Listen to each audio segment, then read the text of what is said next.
ఎక్కువ మీరు చేసిన మూవీస్లో రవితేజ గారితో ఎక్కువ యాక్ట్ చేశారు.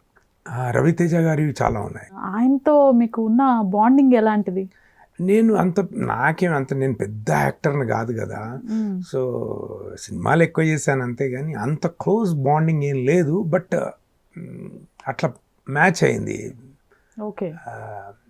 ఏమో మరి భగవంతుని లైక్ మైండెడ్ కలుస్తారంటారు. నేను కూడా కష్టపడి పైకి వచ్చిన ప్రతి నా ఆస్తి నా చెమట అంటాను. అదే ఇంగ్లీష్లో my belongings whatever I have on me right now that is my sweat అంటుంటాను. సో అట్లాగే ఆయన కూడా కష్టపడి వచ్చింది చూశాను. ఆయన కూడా చిన్న క్యారెక్టర్స్ చేసుకొని స్వతహాగా ఎదిగిన మనిషి. అందుకే ఆయనతోనే ఎక్కువ సినిమాలు చేసిందో ఏమో నాకు తెలియదు. మేబీ ఇన్ని మూవీస్ చేశారు, ఆల్మోస్ట్ 160 సినిమాలు చేశారు. ఎందుకని చిన్న చిన్న పాత్రలకు పరిమితం అవ్వాల్సి వచ్చింది? నాకు బ్యాక్గ్రౌండ్ పెద్దగా మనకి ఇండస్ట్రీలో ఉన్న వాళ్ళు ఎవరు తెలియదు. ఓకే. ఇవి వచ్చినాయి కూడా అక్కడక్కడ ఎవరో ఫ్రెండ్స్ సజెస్ట్ చేసినాయి. ఇక వాళ్ళ పరిధి ఏంటో, నా పరిధి నాకు ఉంది కానీ వాళ్ళ పరిధి ఏంటో మనకు తెలియదు కదా. వచ్చిన వాటిని చేస్తూ పోయాను. మీరు పర్సనల్గా వెళ్ళి అడిగాను. ఎందుకు అడిగాను. ఈవెన్ తేజ గారిని కూడా అడిగాను నేను. మళ్ళీ పెద్ద రోల్ ఇవ్వండి సార్ అని అడిగాను. Why don't you promote a big role sir as a villain in your full length character in your movie అని అడిగాను. అవకాశం రాలేదేమో, ఆయనకు ఆపర్చునిటీ రాలేదేమో. ఆయనకు ఆ సినిమా వచ్చినప్పుడు నేను థాట్లో లేను ఏమో. ఎంతోమంది ఉంటారు కదా. మీకున్న పర్సనాలిటీ వల్ల మేము మిమ్మల్ని ఎక్కువగా పోలీస్ ఆఫీసర్ పాత్రలోనే చూడాల్సి వచ్చింది.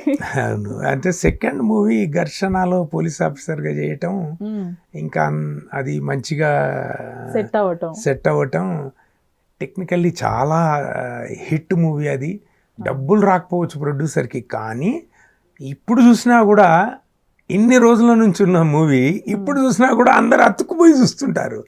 ఇప్పటికీ నాకు ఆ ఘర్షణ సినిమా చూసి ఫోన్లు వస్తుంటాయి ఇప్పటికీ టిల్ టుడే. మొన్న రీసెంట్గా లాస్ట్ వీక్ ఎవరో చేశారు, అన్నా నీ సినిమా చూస్తున్నామని. అదే సంతోషం. రీసెంట్గా మేము కనెక్ట్ అయిన పాత్ర అంటే అమ్మరాజ్యంలో కడపరెడ్లు. I don't even expected that నాది అంత మంచిగా వస్తుంది అని నేను కూడా ఊహించలేదు. అచ్చెన్నాయుడు క్యారెక్టర్ బాగా వచ్చింది. అవును, బాగా వచ్చింది, చాలా బాగా వచ్చింది. అంటే కనెక్ట్ అయిపోయాం అనమాట. ఆయన దానిలోకి వెళ్ళిపోయాము. ఆడిషన్ ఇచ్చారా? ఆడిషన్ ఇచ్చాను. ఓకే, ఆడిషన్ ఇచ్చాను. అంటే లుక్ కోసం అది ఉండాలి కదా. ఆడిషన్ స్పెషల్ క్యారెక్టర్ కదా, దానికి ఆడిషన్ ఇచ్చాను. And I'm very graceful. నన్ను ఆర్జీవి గారు కూడా ఆయన డైరెక్షన్లో కూడా పనిచేయడం జరిగింది. I'm so blessed. Is very talented. Personals పక్కన పెడితే పర్సనల్ మనకు అనవసరం అండి. ప్రొఫెషన్లో ఉన్నాం, ప్రొఫెషన్ గురించి మాట్లాడాలి. పర్సనల్ నాకెందుకు ఆయనతో. ఆయన ఏదన్నా ఉన్నాను, బట్ ఈజ్ ఇంత ఫాస్ట్గా సూపర్ చేసి. ఆ పాత్ర తర్వాత మీకు ఏమైనా వచ్చినాయా అప్రిషియేషన్ కాల్స్? అవి వచ్చినాయి. ఓకే, వచ్చినాయి. మొన్న ఇప్పుడు అచ్చెన్నాయుడిని అరెస్ట్ చేసిన రోజు కూడా ఆంధ్ర రాష్ట్రం మొత్తం అదే క్లిప్పింగ్ వేశారట. మా ఫ్రెండ్ ఒక ఆయన ఫోటో తీసి పంపించాడు నాకు. మీరు నార్మల్గా తెలుగుదేశం కదా అసలు ఫస్ట్? అవును, తెలుగుదేశం. మరి అచ్చెన్నాయుడు గారు పైన చేశారు అంటే యాక్టింగ్, అప్పుడేం ఫీల్ అవ్వలేదు? మనకు అట్లా ఫీలింగ్ ఉంటే మనం కాంట్ బి యాక్టర్గా. నేను ఎప్పుడు తెలుగుదేశంలో డిఫేమ్ చేసి మాట్లాడంగా. ఈ రోజు కూడా మీకు సందర్భం చెప్పాలి మీరు ఇది అడిగినందుకు. ఓకే. నన్ను ఒకసారి కొవ్వూరుకి పిలిచారు. విజయవాడ పక్కన కొవ్వూరు అని ఉంది. కొవ్వూరులో ఒక గెస్ట్గా పిలిచారు ఒక ఫంక్షన్లో. ఆ పిలిచిన ఆయన పక్కా వైఎస్ఆర్సీపీ. నాకు తెలియదు. రాజేంద్ర ప్రసాద్ గారు అని ఉన్నారు, ఆయన ఎమ్మెల్సీగానే చేశారు. సో ఆయన కూడా వచ్చారు, ఆయన నన్ను సన్మానం చేశారు. నా స్పందన అని అంటే నేను స్పందన మాట్లాడుతూ తెలుగుదేశం ఇట్లా మొత్తం ఇట్లా చేసినా అట్లా చేసినా, ఏదైనా ఎవరన్నా కంటెస్ట్ చేసేటోళ్ళు ఉండని చెప్పండి, నేను ఫ్రీగా వచ్చి నా డబ్బులు నా పెట్రోల్ వేసుకొని వచ్చి క్యాన్వాసింగ్ చేస్తా అని చెప్పిన. After that my friends told me those are belongs to YCP, you are talking about TDP. Okay, ఇది ఫన్నీగా జరిగిన విషయం. ఆ తర్వాత ప్రజారాజ్యం పార్టీలోకి ఎందుకు వెళ్ళారు?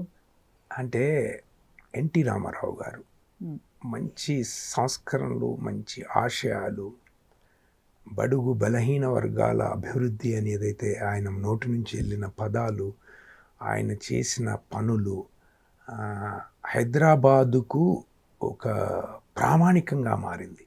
హైదరాబాదులో మాస్టర్ ప్లాన్ ఓల్డ్ సిటీ అటువంటి ప్రాంతంలో, చార్మినార్ ప్రాంతంలో కూడా ఆ రోజుల్లో విధ్వంసకరమైన సిచ్యువేషన్స్ ఉన్న రోజుల్లో కూడా తను ఒక తెలుగువాడి ఆత్మగౌరవాన్ని కాపాడడానికి పార్టీ పెట్టి నిజంగా కాపాడాడు. ఈరోజు తెలుగు వాళ్ళు అని గర్వంగా చెప్పుకునే స్థాయికి తీసుకొచ్చినట్టే ఎన్టీ రామారావు గారు. ఎవరినా ఒప్పుకొని ఒప్పుకోకపోని అది వాస్తవం, అది చరిత్రను ఎవరు మార్చలేరు. సో ఆయన చేసే పనులు, ఆయన చెప్పే విధానం బట్టి అట్రాక్ట్ అయ్యాం. విసిగిపోయి ఉన్నాం, అంతకుముందు గత పాలకులతో విసిగిపోయి ఉన్నాం. షర్ట్లు మార్చినట్లు సీఎంలను మార్చారు. 5 ఏళ్లలో 4 సీఎంలు మారారు. సో నాకు బిఏలో క్వశ్చన్ వచ్చింది, అందుకే నా కాంగ్రెస్ పార్టీ అంటే చిరాకు. అంటే మేము కొంచెం లెఫ్టిస్ట్ భావాలతో పెరిగిన వాళ్ళం, ఎప్పుడు కాంగ్రెస్కి జై కొట్టలేదు.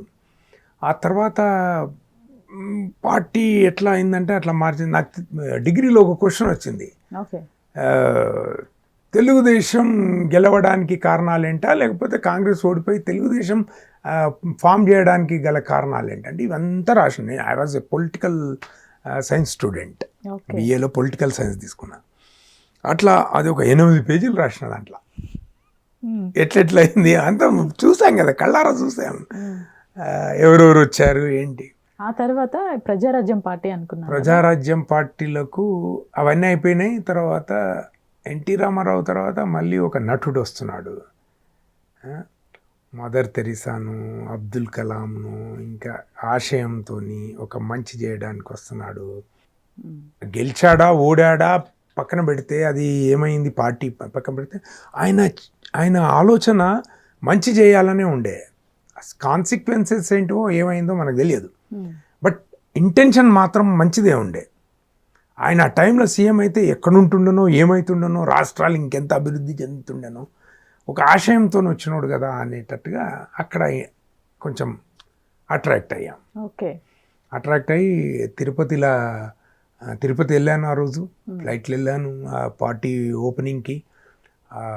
సైమల్టేనియస్లీ అక్కడ ఎట్లా ఓపెన్ చేస్తున్నారో ఇక్కడ మా మండల్లో కూడా అట్లనే నేను పార్టీ ఆఫీస్ను, నేను లేకున్నా కూడా పార్టీ ఆఫీస్ తీసుకొని అక్కడ జెండా, ఫ్లాగ్ హోస్టింగ్ అన్నీ జరిపించాను, టపాసులు కాల్చాను. ఇట్లా ఏదో ఇంటెన్షన్ ఉండింది, ఆయనతో ట్రావెల్ అవ్వాలనుకున్నాం. ఏ పరిస్థితులు దారితీసి విలీనం చేయటానికి రకరకాల కారణాలు రకరకాలు. ఏ పార్టీ అయినా ఏ సంస్థనైనా నడిపించాలంటే అబ్నార్మల్ ఫండ్స్ ఉండాలి. కొత్తగా పార్టీ పెట్టారు, ల్యాక్ ఆఫ్ ఎక్స్పీరియన్స్ కూడా ఒక మాట అనొచ్చేమో నాకు తెలియదు, but lack of financial deficit అని అనుకోవచ్చు. ఒక పార్టీని నడిపించడం అంత ఈజీ అయితే కాదు. సో ఇవన్నీ జరిగిన తర్వాత పవర్లో కూర్చుని ఉంటే డిఫరెంట్ ఉంటుండే. పవర్లకు రానందుకు బర్డన్ అంతా పడుతుంది కదా, మరి సింగిల్ మ్యాన్ ఇది లేనప్పుడు అట్లా అని ఆలోచించి మర్జ్ చేసినట్టుంది. ప్రెసెంట్ ఏ పార్టీలో వర్క్ చేస్తున్నారు? ఏ పార్టీలో లేదు, ఏదో సరదా ఒక పాలిటిక్స్లో. సరే నేను కూడా కంటిన్యూ చేసిన.